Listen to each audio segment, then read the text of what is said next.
Imagine a family, parents, and 2 children, driving up a gravel road that hasn't seen a tire track in 20 years.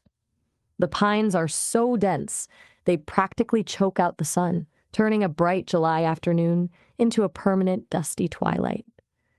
They've inherited a cabin from a distant uncle, a man who existed only in grainy sepia photographs and a few cryptic letters. As they pull into the clearing, the house doesn't look like a sanctuary. It looks like something the forest is trying to swallow whole.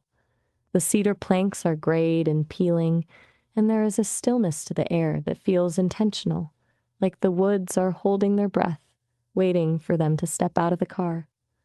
When they finally open the heavy oak door, the smell hits them. Not the scent of old wood, but something damp and metallic, like a cellar that's been sealed for a century. The father, Elias, tries to keep things light, laughing about the rustic charm, but his voice sounds thin in the cavernous living room. As they settle in, the children, Leo and Mia, notice something strange. In every room, there are heavy iron bolts on the outside of the bedroom doors, not the inside, the outside. That first night, the silence is absolute until 3 a.m. That's when they hear it. A soft, rhythmic scratching.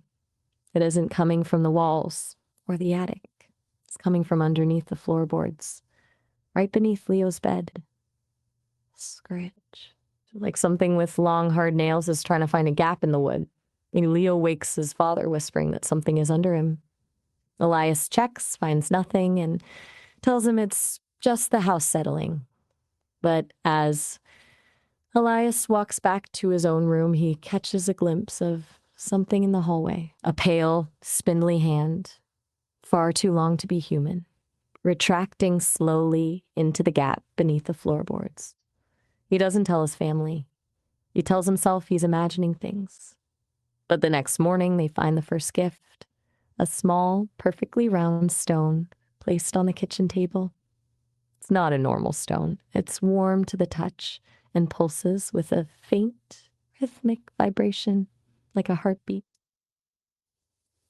Then another appears on the porch, then one in Mia's shoe.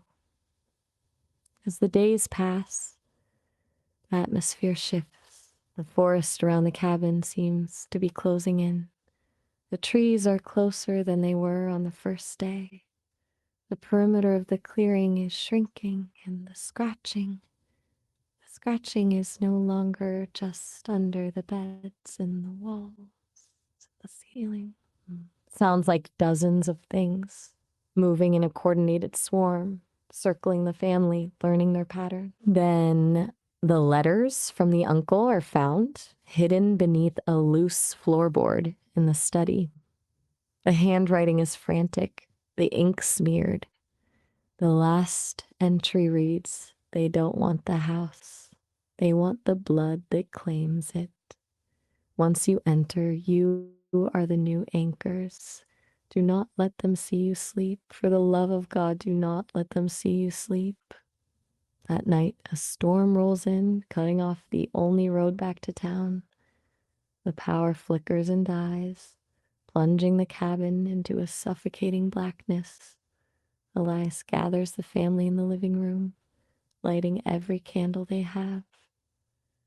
They sit in a tight circle, backs to each other, and then the scratching stops. In the sudden, heavy silence, they hear a voice.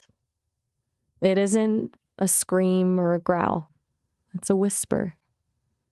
And the terrifying part is it sounds exactly like Mia. But Mia, sitting right there, trembling in her father's arms. The voice comes from the darkness of the hallway, soft and pleading.